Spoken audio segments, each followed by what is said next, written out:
The first trailer for Denis Villeneuve's Dune Part 3 has been released online, and it gives us some really exciting footage from the final film by the director.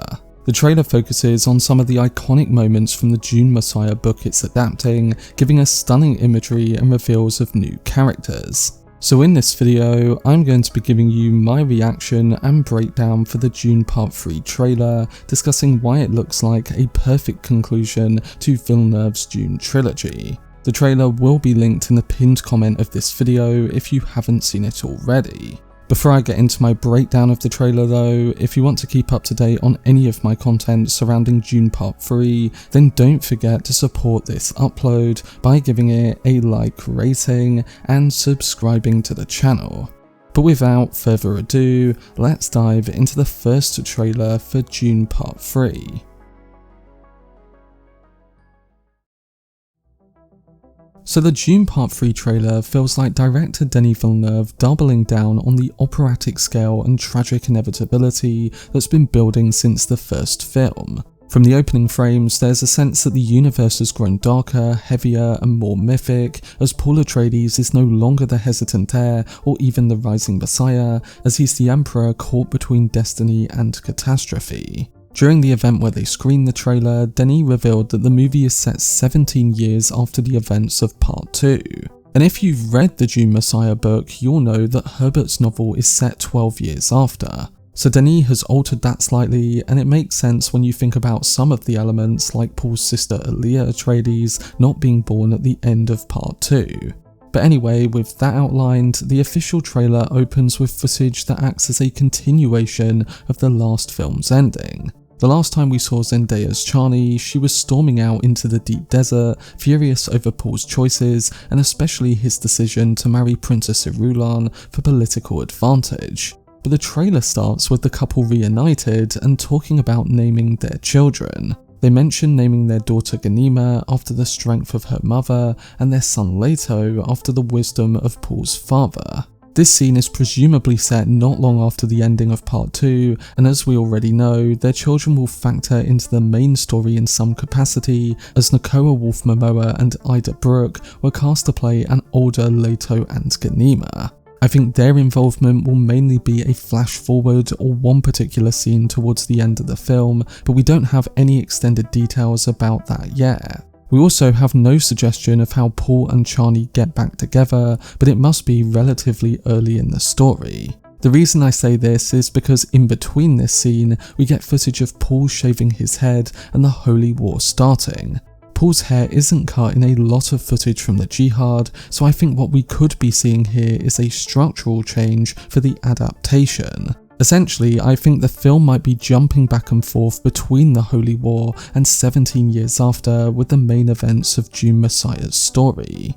In the book, they don't really cover specific moments from the Holy War, so with all the footage of it here, I wouldn't be surprised if that is what we are seeing. It's either that or a big chunk of the first act is dedicated to the depiction of the Holy War.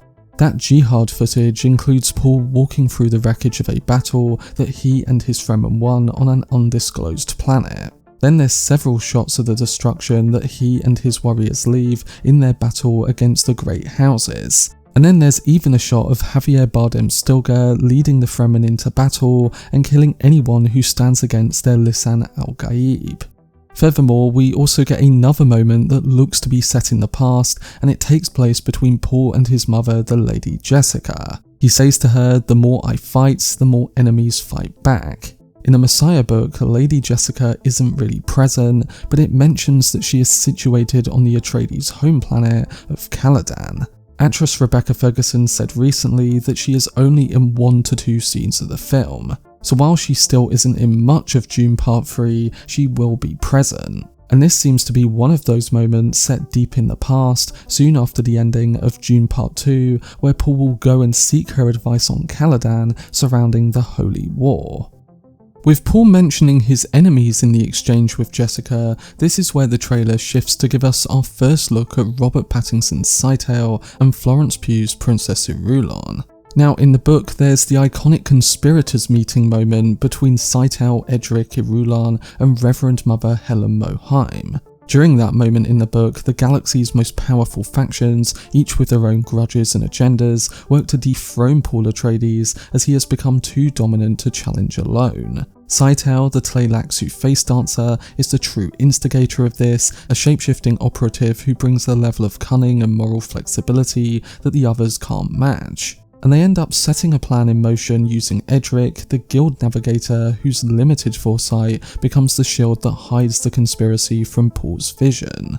Irulan and Mohiam also bring their own Bene Gesserit motives with them, aiming to stop Chani from having children with Paul. But one of the most chilling parts of the conspirators' plan is how they use the Gola Hayt, the revived body of Duncan Idaho, as a weapon aimed straight at Paul. They view Paul as a destabilizing force whose downfall must be engineered from multiple angles, and it's a moment in the book that quietly sets in motion the entire tragedy of Messiah.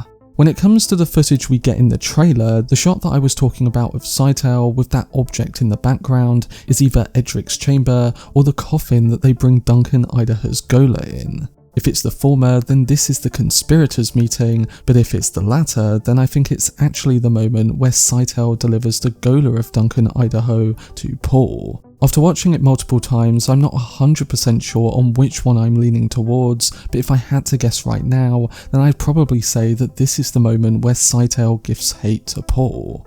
Moving on though, this is where we come to the final montage of footage, and it's here where we get multiple shots of Paul's black-haired sister, Alia Atreides. There's a shot of Paul and Alia together participating in a new Fremen ritual, and the sound of them chanting in the scene becomes the backdrop for the rest of the footage. Then we cut to Alia dressed head to toe in white, being worshipped by the Fremen below. And this lines up perfectly with her role going into the third film, as she's essentially the spiritual figurehead of the religion that supports Paul's rule. It even looks like we're seeing the first glimpse of Alia's temple in this moment, the massive structure Paul builds for her. And in that same location, the following shot shows it raining on Arrakis. In Paul's vision of Alia in Dune Part 2, he saw oceans on the planet, and this feels like the beginning of that transformation finally taking shape in Part 3. Soon after this, we also got our first look at Jason Momoa's new character Hayt. Again, Hayt is the Gola grown from Duncan's body and memories, but reprogrammed with Mentat abilities. That's why he has those pale, almost white eyes on show in the new trailer. He's a gift to Paul from Scytale, used as part of a multi-layered plot designed to destroy Paul, both physically and psychologically. There's also a brief shot of Paul and Hayt sparring, and you can instantly see the echoes of Duncan's fighting style. We don't get any hints yet of Hayt's weird relationship with Alia, but we'd have to expect that we are going to be getting it, especially with that being integral to Messiah, and with the time jump now being 17 years instead of 12. Moving on, we then get our first look at the Stoneburner sequence, the massive moment from the Messiah book. We see a bold Paul wrapped in cloaks standing among soldiers as a blinding explosion erupts in the distance and knocks everyone off their feet. I've talked many times before about how they might adapt this sequence, and from the few shots we do get, it looks like they're sticking very close to the book while making it a visually spectacular moment. And then this brings us to the final two shots of the trailer, with Paul standing before the massive legions who now follow him on Arrakis, a quick reminder of the overwhelming amount of people backing him as Emperor, whether he wants that power or not. This is instantly followed with the final shot of Chani, who's riding atop a moving sandworm with two enemies approaching her and a crysknife in her hand. This moment isn't from the book, so it's a clear signal that Chani is going to be far more active in the conflict this time around. We did expect this after the end of Part 2, and I think it's only going to elevate the emotional conclusion for her character, which is at the centre of Dune Messiah. So now that I've talked about what was on show, what did I think of the first trailer for Dune Part 3? Well, I thought all of this footage was pretty damn spectacular, and through all the cinematography, the use of what sounds like Hans Zimmer's new music, and the mix of both drama and scale, it really makes me think that director Denis Villeneuve can pull off a great adaptation of Dune Messiah.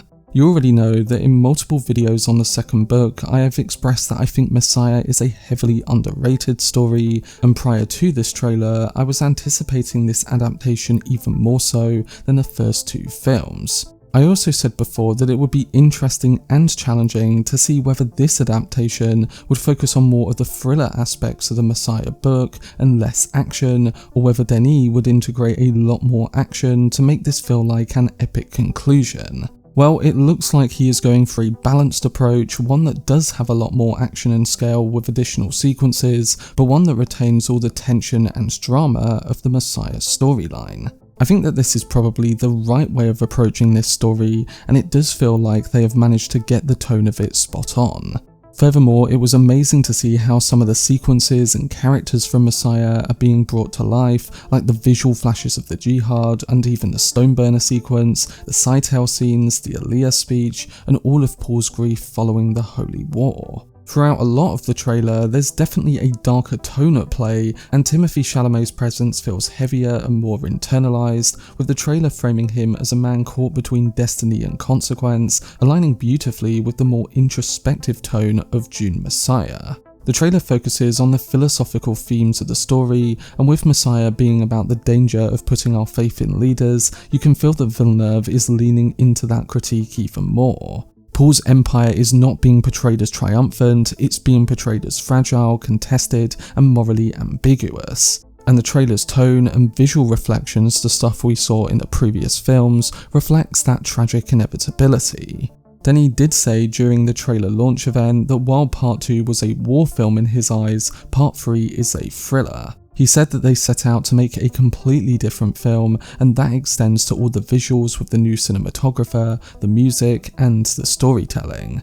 Many people, with myself included, were worried that Greg Fraser was not doing the cinematography on Part 3, but I think that Linus Sandgren has done a fantastic job with a sense of both the familiar and the new, in how the shots are framed, how the camera moves, and even the contrasting colour palette. We get blinding desert shots against deeper shadowed ones, and more intimate close-ups against the vast landscapes. On top of this, the IMAX optimized footage looks monumental, and as the director said at the trailer event, this is the first time that he's actually shot on proper IMAX film, so just imagine how detailed this is all going to look in that format. But overall, the Dune Part 3 trailer is a masterclass in tone setting. It doesn't rely on cheap spectacle, and it doesn't pretend that this is a heroic ending to Paul Atreides' journey. It presents an Arrakis and Fremen people on the brink, a ruler at war with his own legacy, and a finale that promises to be as introspective as it is epic.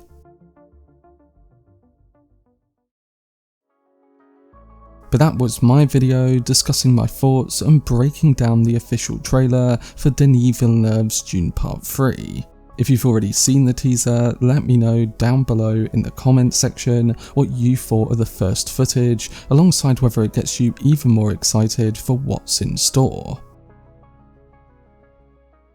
For much more videos and news on Denis Villeneuve's Dune universe, then subscribe to the channel and turn on your notifications. Also, if you enjoyed this video, remember to leave a like rating and follow me on social media via the links in the description. But anyway, I hope you guys enjoyed it. I've been Cortex, and as always, make some noise.